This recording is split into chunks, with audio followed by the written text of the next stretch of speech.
We are from here. My family's been in this county for 4 generations. Kyle's family's been in this county for, I think, 5 generations. And even though we had those deep connections, we were in Denver for 7 years. We would look at locations in Denver every weekend and look for a variety of factors. And we were drinking at Crabtree one day, and it was just like, where are we going to put this thing? And, that story about how you start somewhere in life and you have this vision, you have this dream, and you end up right back where you started. And so when that space opened up, we just knew.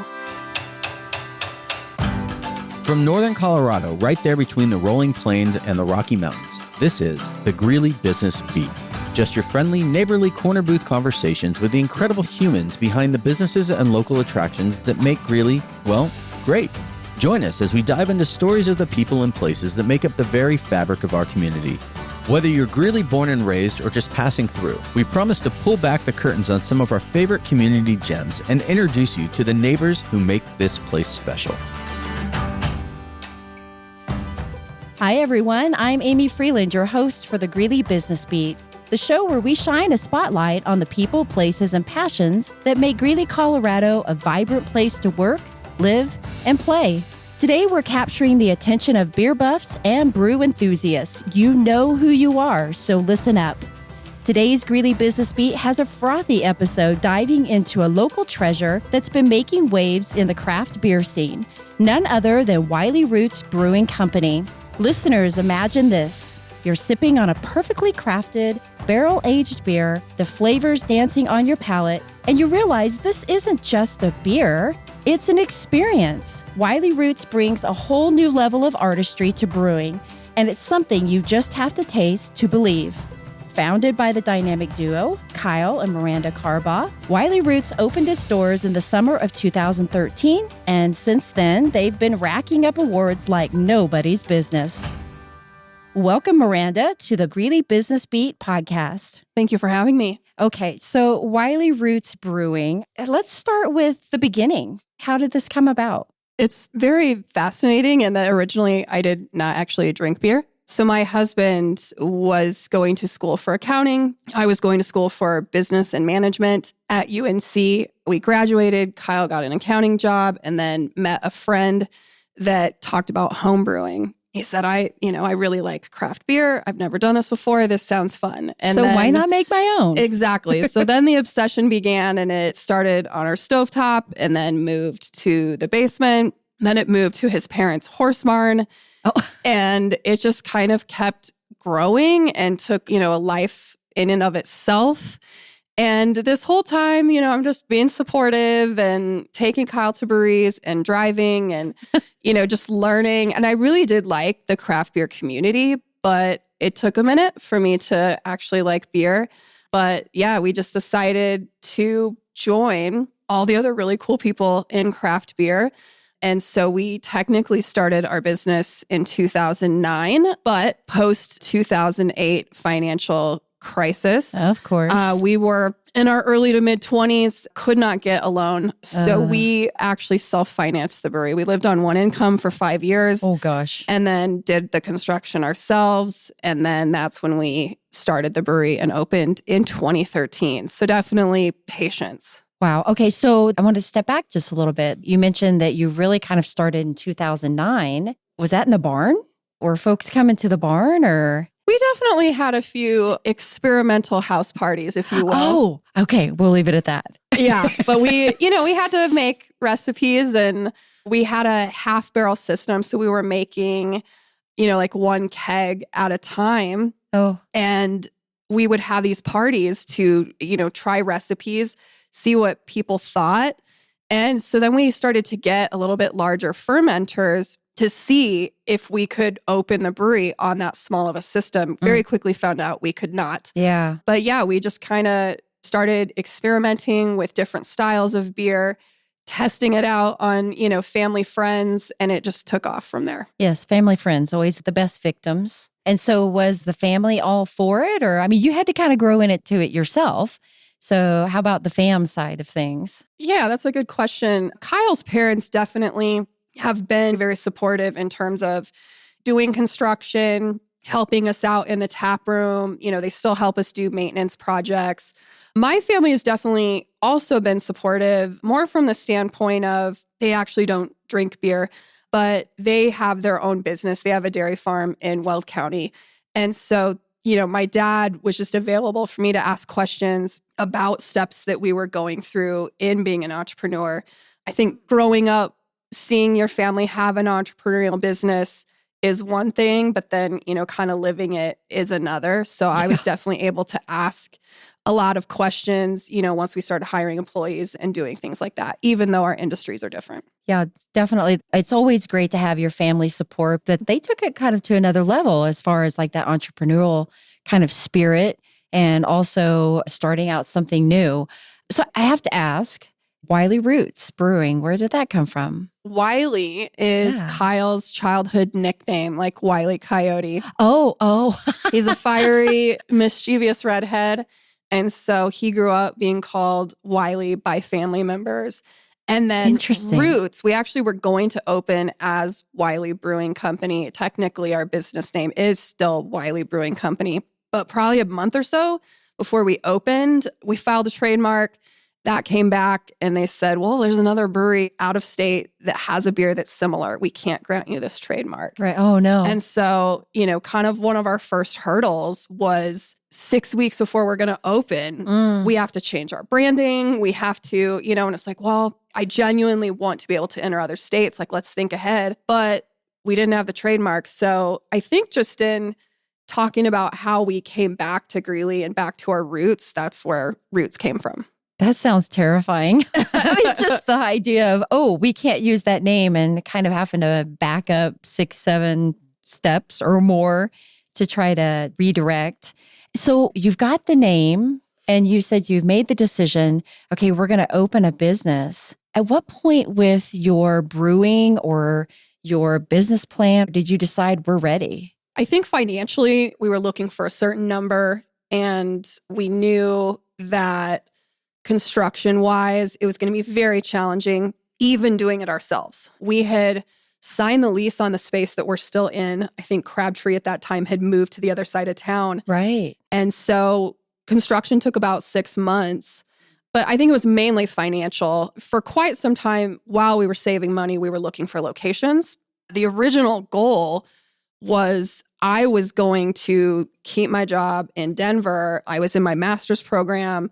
I worked for CU Denver, and that's where I was also going to school for my master's. So I was going to keep doing that, bartend, help on the weekends, and Kyle was going to leave his job. And it ended up reversing. Of course and it I did. left my job first and was our only employee for probably 6 months and, worked every shift and did the business stuff early in the mornings. And so Kyle kept his other job for, I think it was at least 1.5 years, and then would brew on the weekends. And our first account was Wing Shack.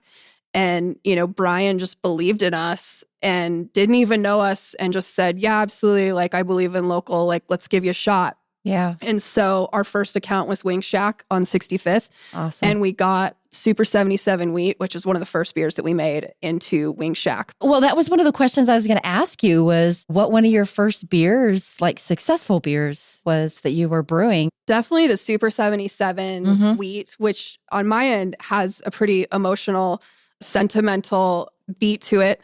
So my family, I'm a 4th generation entrepreneur. I was planning on taking over my family's dairy farm. Ah, the dairy farm, right. My great-grandfather immigrated from Russia in 1907 and then came to Denver, did bricklaying, things like that, and then bought their farm in Milliken, which is where it still is today. So they farmed by hand up until, kind of around World War II. Right. So my entire great-grandfather's career, they farmed by hand. And the first tractor they were able to afford after selling onions to the government to feed the troops in World War II, they ended up being able to buy this tractor, which is a Oliver Super 77. Ah. So it's like an homage to my family. Sure. We named our American wheat that, and that was the first Great American Beer Festival medal that we won. Right. We got a bronze for it and a gold for it. So yeah, that one's definitely super special to me and to my family. Yeah. So is that something that you can get? You can have a taste of at any time? Is that kind of always there? Right now is probably more of a like summer seasonal. We've had some other beers take off a little bit more than that one. So we have like a beer flavored beer, which is a German Helles lager. Okay, I have to mention to you. So my daughter, she's over 21, I promise. I have to be honest, Miranda, I had never been to Wiley Roots. So I said, okay, we're going to do a recon. And you're going to come with me, daughter of mine, and we're going to go check out Wiley Roots. So we went, and the very first thing that I saw was the beer. Tell me what it's called. Beer that tastes like beer. A beer flavored beer. The beer flavored beer. I want a beer that tastes like beer. I thought that was the best name ever. I love beer names. I'm not a huge beer drinker myself, honestly, but I love beer names and I love can designs. I'm intrigued by those. And so anyway, if I'm coming in, is it like a weekly change? I don't know how quickly things turn over when it comes to craft brewing. Good question. There's definitely, I would say there are breweries that, keep the same menu. They brew the same 5 or 10 beers, and that's completely, fine. They, I think, serve their local demographic, and every time you're going to go in that you're going to get that beer. For us, we definitely started as that kind of brewery. As I think Greeley was dry until 1969. Yes. And so stylistically, you could say once we opened, around the time we opened, we noticed very quickly Greeley was behind. I would say that's a positive, especially given the current landscape of craft beer, that Greeley was not necessarily, up on all the trends. And so we brewed ambers, West Coast IPAs, hazy IPAs, and stouts, basic stouts. And that's what we brewed to meet the needs of our local crowd. And then we just started to kind of experiment, I think, 1, to stay relevant, and 2, just because we really like making unique offerings. And that's when I think we kind of took off. We developed a barrel-aged program for our sours. We had Fruit Ladies. That's one of probably the biggest series that we're known for around COVID. We created a drive-through in COVID because, everybody was shut down. Right. So we built this drive-through that you could drive through and pick up your beer. And by that point, we were also making frozen beer. So frozen slushies, you could pick it up. And so our Fruit Lady series, which was so much fruit, it was basically like an Orange Julius. Right. Like oh, gosh. strawberry, banana, like you name the flavors. And that just took off. And pretty quickly, we had people from all over the country trading for our beer. They would come and beer traders would load up pallets of beer, right. And then they would drive it to the other states. We had people loading up 5 cases in their car. So I think being relevant and making a product that isn't just what you drink. Right. I don't just want to make beer for people that don't live here, but I also don't want to rely on just making beer for our local crowd. Sure. And so we've always tried to bridge that line of we're going to make anything and everything and try. And so we do have 2 or 3 core beers. We have a creamsicle sour, beer flavored beer, things like that no matter what, we're going to have it. Unless we run through it too fast, we're going to have that beer. Everything else, we call them lanes. So we have a County Fair Cobbler lane. That variant would change every 8 weeks. So it's going to be pie inspired. We do actually add lactose to that one. And then we'll have anywhere from strawberry cheesecake County Fair Cobbler to key lime County Fair Cobbler to blueberry pecan. We just did an apple crumble and a pumpkin spice. So you have an idea of what that series is going to be about, but the variant changes. Sure. And so most of our series are like that. And then we just rotate what the variant is. And so whether it's the tap room or in the market, customers know what to expect. Yeah. So it sounds like a lot of experimentation. As you're working through that and deciding, I guess, on the flavors and what you think you want to pursue, how do you decide when it's ready? So I'm definitely not the technical brewer. That's I'm a okay. salesperson. So I can sell it. Sell it to me. All right. Sell it to me, Miranda. So once wort is brewed, it needs to go through a fermentation. And that's how alcohol is developed. So most of our beers have a 3-week fermentation process. Oh. That yeast is just eating that fermentable sugar, converting that into alcohol. And then usually through a very scientific process I'm not going to explain very well. That's okay. The yeast will settle down and it's time to package. And so then you transfer it, you carbonate it for a period of time, and then you package it. So from a scientific standpoint, that's where Kyle's going to step in and know exactly how long it's going to take. We've done this, I'd say, long enough now. We know every series exactly how many fermentation days it's going to take. As far as when it's ready for the customer, we will usually give ourselves a week buffer for anything to go wrong, whether it's the canning line breaks down, whether there's a stuck fermentation, whether, anything and everything. Fruit, getting supplies and inventory is very challenging during COVID and post-COVID. So we usually will, whatever date we think it's going to be ready, we're going to give it an extra week just so that we don't have to backtrack on marketing and PR and things like that. Yeah. Then they're not waiting or out of luck should something go wrong. Yeah. Because things always go wrong. Yes, they do. So have you had a big oops moment in the business where you're just like, whoops? So many times. I feel like we learn so much more from failure than we ever do from success.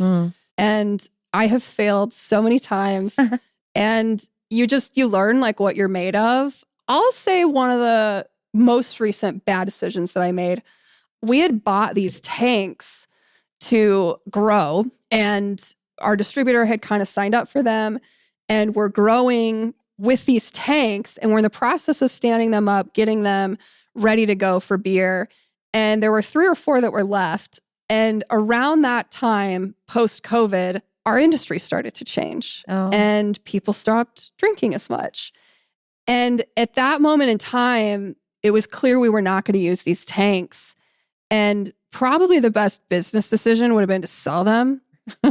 I banked on the fact that I thought that like ports were going to be closed and to hold on to them with them being stainless. Okay. And they're literally ready to go. I banked on that.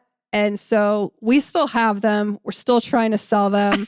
That's just an example of maybe sometimes there's not a great decision. You just make the best of one bad decision. I don't know. Right. Yeah. But you make decisions like that and you learn from it. You get better and you're just going to make mistakes. Sure. So, do you have a happy accident beer? Like something you're like, I don't know. And then it ended up being way better than you ever thought.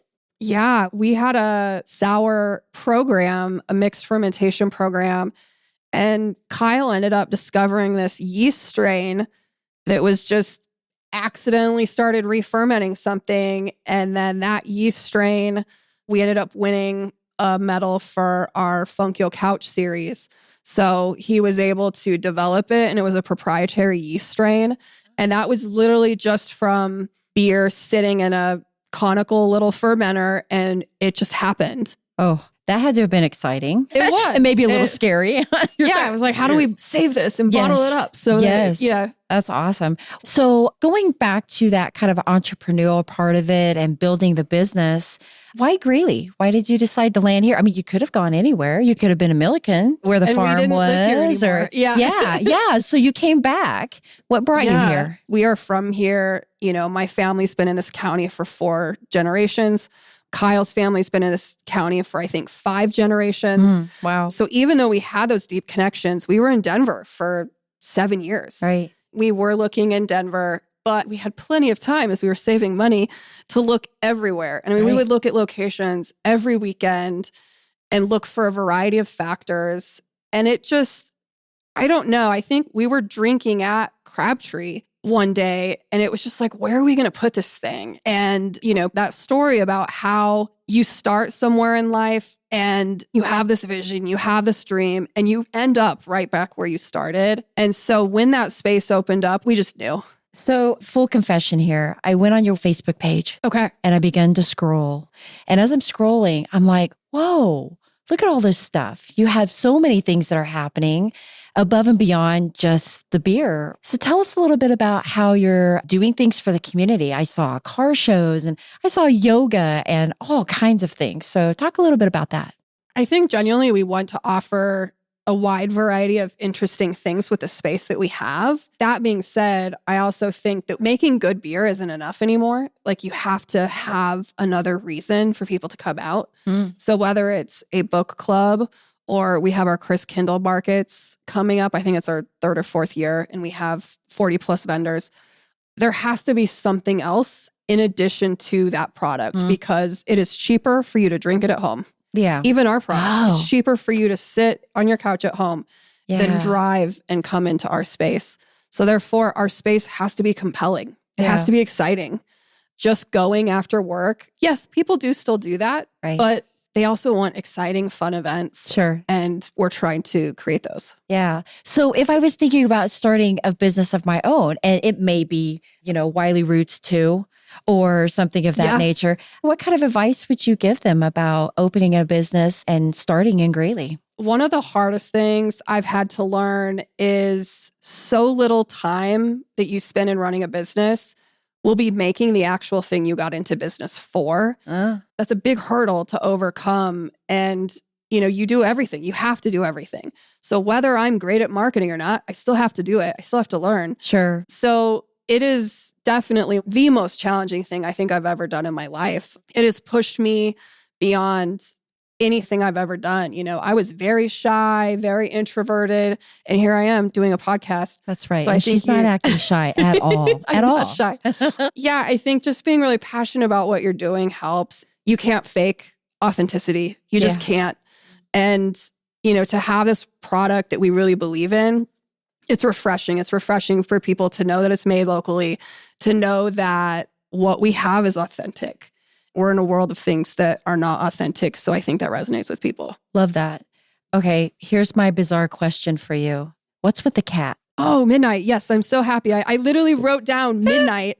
Midnight. Okay, so what's with Midnight? Did you see her? Yes, she made an appearance. Well, we walked in and I saw the mural. I'm assuming that's a mural That of is her. Yeah. And then on the other side of the bar, I saw another picture and I'm like, okay, these look similar. I think they're the same cat. We were watching a football game and we were sipping our brews and I look over and I go, it's the cat. And I got all excited and she kind of went along the bar and checked out a few people and, showed them who she was. And then she disappeared. She knows when we open. She knows when we close. She knows when it's people time. She was a feral cat when she came to us. We were looking for a cat, being that we're in an industrial space with grain. Of course. We were looking for a cat. And so she just kind of showed up in our lives and we all just fell in love with her and our customers did too. And very quickly, I don't know if you're a cat person. There are people that aren't even cat people. They're obsessed with her. Yeah. And so we developed a beer line, Midnight on the Run. We have merchandise. We have artists. I'm not kidding. She was just in an exhibit in Tokyo and Kyoto. An artist showcased a work that was about her and then mailed us copies of the artwork. So yeah, she has fans. I'm not kidding. All over the world. And that is people amazing. Go crazy for her. Oh my goodness. Well, I'm glad that I got a chance to see her, even though it was short-lived. I think the best part was the gentleman that was behind the bar said, oh, she really likes to have a sip of water from the sink. And of course, and he went over and he turned it on and she just gave him a wag of her tail and walked away. Oh my gosh. So, she made her choices very clear that that is not what she wanted that day. But I got to see a celebrity. You did. I'm get to so see excited. Yeah. That's awesome. All right. So I have a few more questions for you. So how about a little bit of rapid fire round questions? Okay, So I'm you ready for that? Mm-hmm. Okay. We'll see how you do. There's no right or wrong, by the way. Okay. IPA or stout? Neither. I mainly drink sours. Oh, okay. Hops or barley? Both. Both? Yeah. Okay. Because both would be in an IPA and a stout. There you go. Yeah. We're learning things today. Yes. Science. Okay. Pizza or tacos? Her face right now when I ask that question. Probably pizza. I'm a cheese pizza girl. I definitely grew up with Home Alone. And even as an adult, I still eat cheese pizza. That's right. Well, and your parents are dairy farmers. I mean, that makes sense. All right. Well, Miranda, thank you so much for being here today. Thank you for having me. Yeah, for talking beer and all the good stuff. And Midnight, I'm very excited now that I know what the cat's name is. And and it's a celebrity. So I should have gotten a paw print or something. But thank you so much for being here on the Business Beat and good luck to your business and congrats on all the awards. Thank you so much. Like what you're hearing on the Greeley Business Beat? Do us a favor and share this episode. Subscribe wherever you listen to podcasts and be sure to leave a review. We'll be rounding up businesses and attractions each month, so sit back, tune in, and we'll be dishing up the stories that make Greeley great. The Greeley Business Beat is a production of the City of Greeley in collaboration with 1K Creative. Greeley is one of the few spots in Colorado that combines the best of everything the state has to offer. Beautiful vistas, deep agricultural roots, easy access to the outdoors, and a vibrant and friendly community. Learn more at visitgreeley.com. And until next time, stay connected to the heart of Greeley.